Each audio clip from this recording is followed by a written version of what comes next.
Donc je peux fermer ça. Donc faire quoi? CTRL V. Parce qu'on fait CTRL C qu'une seule fois. CTRL V, voilà. Je modifie ici par contre.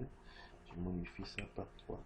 Ceux qui ne sont pas encore à mesure de faire le CTRL V, CTRL C, CTRL V, s'il vous plaît, exercez-vous. D'accord? Exercez-vous, c'est vraiment une opération que vous devez maîtriser à fond et qui ne doit pas avoir de problème. Vous ne devez pas, à votre niveau, être incapable de ne pas être en mesure de réaliser cette commande-là, ces raccourcis clavier. D'accord? Et je vais encore au bouton 4. J'entre, je fais CTRL V, je modifie 4. Je vais au bouton 5, je fais CTRL V, je recopie carrément et je modifie les boutons 6, non, le bouton 5 plutôt, et je le fais, vous le faites pour le reste des boutons, d'accord? Donc moi je vais gagner un peu quelques secondes ici. Voilà. Alors je pense que tout le monde a pu remplir, hein. Tout le monde a pu remplir. Moi je l'ai fait jusqu'à 0, 9, 8, 7, 5, 4, 3, 2, 1. Voilà. J'ai reproduit la même chose. C'était rapide à cause du raccourci clavier CTRL-C, CTRL-V. D'accord? Alors, on passe maintenant à... Je vais me expliquer. Je vais exécuter d'abord l'application, vous allez voir. D'accord? Je vais vous expliquer pourquoi, la raison de ces instructions. J'exécute.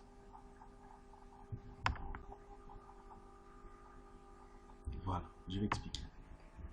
D'accord, nous sommes là. Le texte box est là, ce qui est notre variable. Et vous allez voir cette variable ici, textbox est repris pour tout, en fait, pour tous les boutons. D'accord?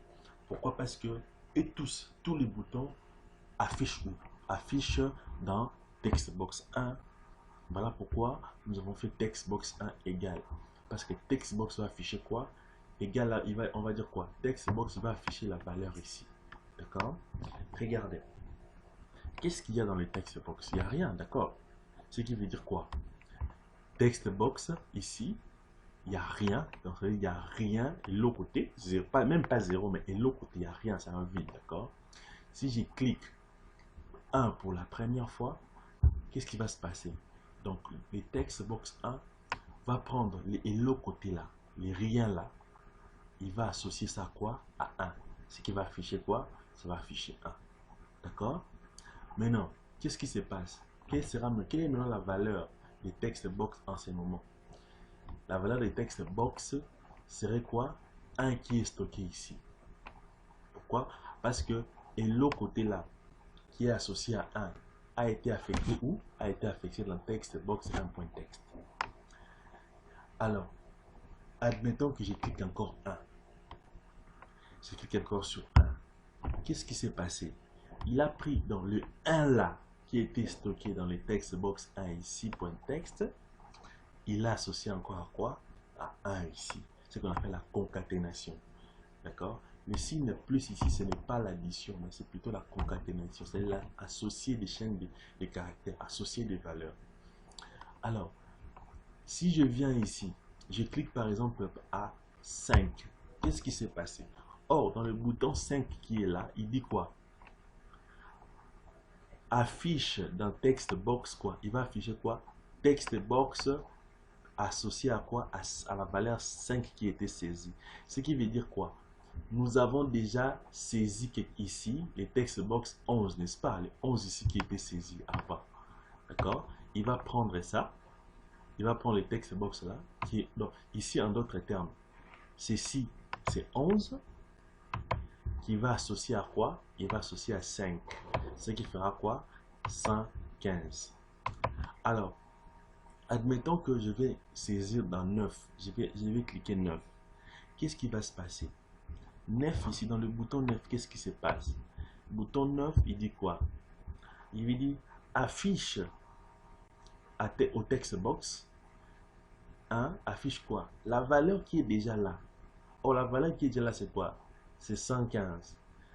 Ajoute quoi? À la valeur qui est déjà dans le textbox, ajoute quoi? Ajoute 9.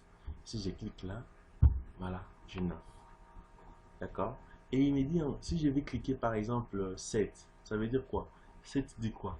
Prenez la valeur qui est déjà là, qui existe déjà dans Textbox, associez ça à quoi? À la valeur set qui est cliquée. Donc, c'est exactement ce que cela veut dire. D'accord? Voilà. Donc, c'est un peu ça. Donc, je peux continuer mon, mon- le code. Alors, j'arrête la compilation. Alors, la prochaine étape sera quoi? Nous allons maintenant programmer les différents boutons ici, d'accord? Les signes d'abord. Dire ce qui va se passer, voilà, pour les signes, tout ça. Alors, je vais programmer l'événement en cas de clic pour dire ce qui va se passer. Je clique, commence par les signes plus. Je fais des clics. Alors, qu'est-ce que je vais dire? Qu'est-ce que le signe plus va faire exactement? Une fois on clique sur le bouton plus.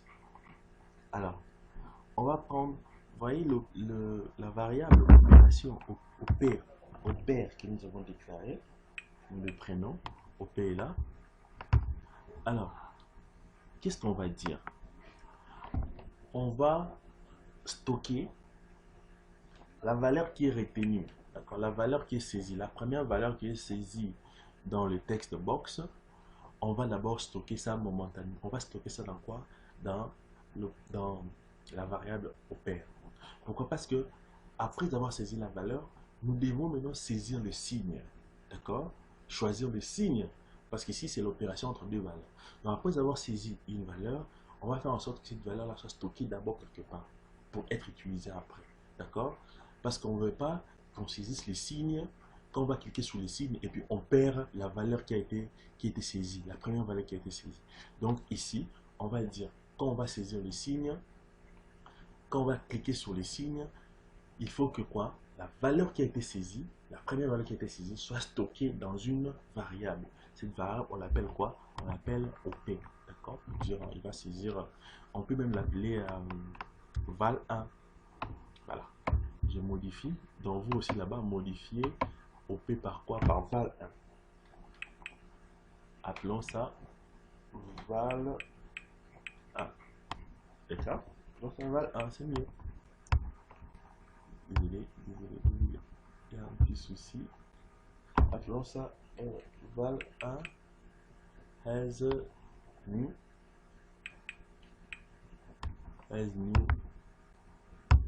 Désolé, il y a un souci avec mon clavier. Has new table.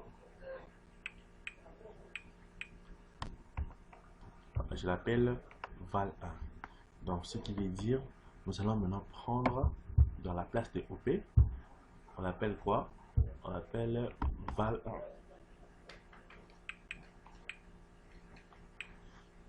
Il y a un petit souci là avec mon clavier. On va appeler val1. Val1 égale à quoi? Val1 égale textbox 1 point texte.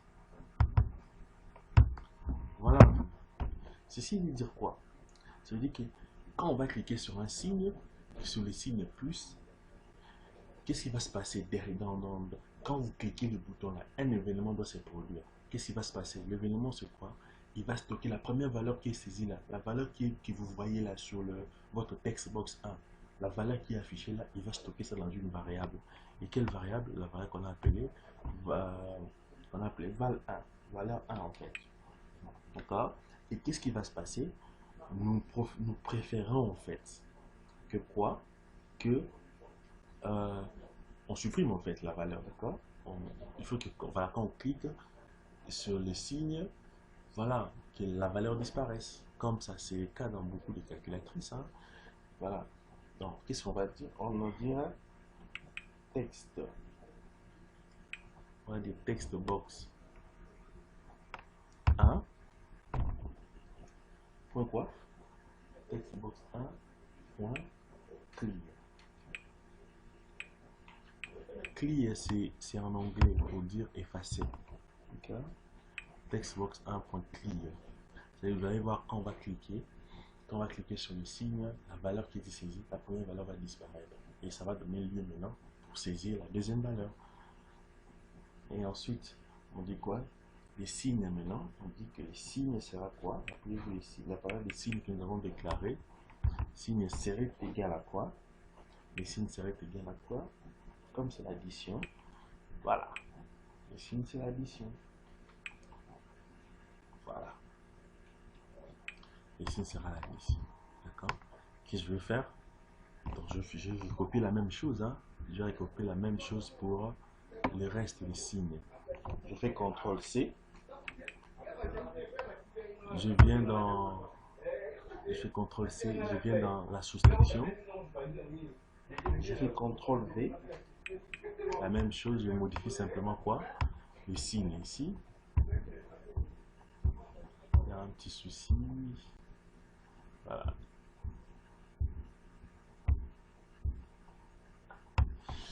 Je modifie les signes. Je modifie les signes, je mets moins. Je mets moins. Voilà. Je retourne là-bas. Je clique sur la division. CTRL-V. Je modifie simplement. Je modifie simplement le... Voilà. Je fais ça. Ensuite, je vais dans la multiplication. Je CTRL-V. Je dis que le signe c'est quoi? C'est la multiplication. La multiplication. Alors, je fais pour combien de signes? L'addition, la soustraction, voilà, pour les 4 signes. D'accord? Voilà. On va essayer. Je vais exécuter ça. J'enregistre, il faut toujours enregistrer aussi. Je vais enregistrer. Et je vais exécuter. On va voir ce qui va se passer. Donc, si je saisis par exemple 14, je clique sur plus, qu'est-ce que vous allez voir? Il y a 3 événements, il y a 3 instructions qui vont s'exécuter.